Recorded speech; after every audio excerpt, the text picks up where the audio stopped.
পুকুরের উপরে মুরগি, নিচে মাছ, একই জায়গায় চলছে দুই খামার, একই জায়গায় জলে স্থলে চলছে দুই রকম চাষ। এই চীনা পদ্ধতিতে জমিও বাঁচে, খরচও কমে। চীনের একদল চাষি এমন এক অভিনব পদ্ধতি তৈরি করেছে যেখানে একটি খোলা পানির ঘেরের উপর তৈরি করা হয়েছে বাঁশ ও কাঠ দিয়ে মুরগির খাঁচা, আর সেই খাঁচার নিচে চলছে মাছ চাষ। এই পদ্ধতিকে বলে ইন্টিগ্রেটেড চিকেন ফিশ ফার্মিং বা সমন্বিত মুরগি মাছ খামার। এতে একই পানির উপর ও নিচে দুটি ভিন্ন ধরনের প্রাণী পালন করা হয়।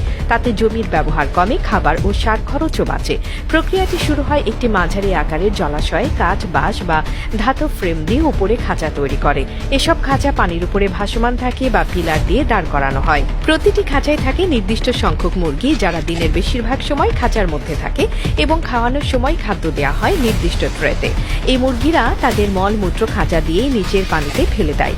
এই মলমূত্র সাধারণত বর্জ্য হিসেবেই গণ্য হলেও এখানে সেটা পরিণত হয় মাছের খাবারে, কারণ নিচের পানিতে চাষ করা হয় তেলাপিয়া, রুই বা অন্যান্য মিশ্র জাতের মাছ, যারা এ ধরনের জৈব পদার্থ খেয়ে বেড়ে ওঠে।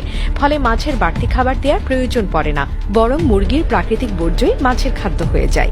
এতে একদিকে মুরগির ঘর পরিষ্কার রাখতে আলাদা পরিশ্রম লাগে না, অন্যদিকে মাছও নিয়মিত খাবার পায়। এই পদ্ধতির আরেকটি সুবিধা হলো পানির উপর খাঁচা থাকায় সূর্যের আলো সরাসরি পুরো পুকুরে পড়ে না, ফলে পানিতে অতিরিক্ত শৈবাল জন্মে না এবং অক্সিজেনের ভারসাম্য বজায় থাকে। একই সঙ্গে মুরগির দেহের তাপ এবং খাবার পড়ার আওয়াজে মাছের চলাচল সক্রিয় থাকে, এতে মাছ দ্রুত বেড়ে ওঠে। তবে এই ব্যবস্থায় নিয়মিত পরীক্ষা করতে হয় পানির গুণমান, যেন বর্জ্য অতিরিক্ত জমে পানি বিষাক্ত না হয়ে যায়।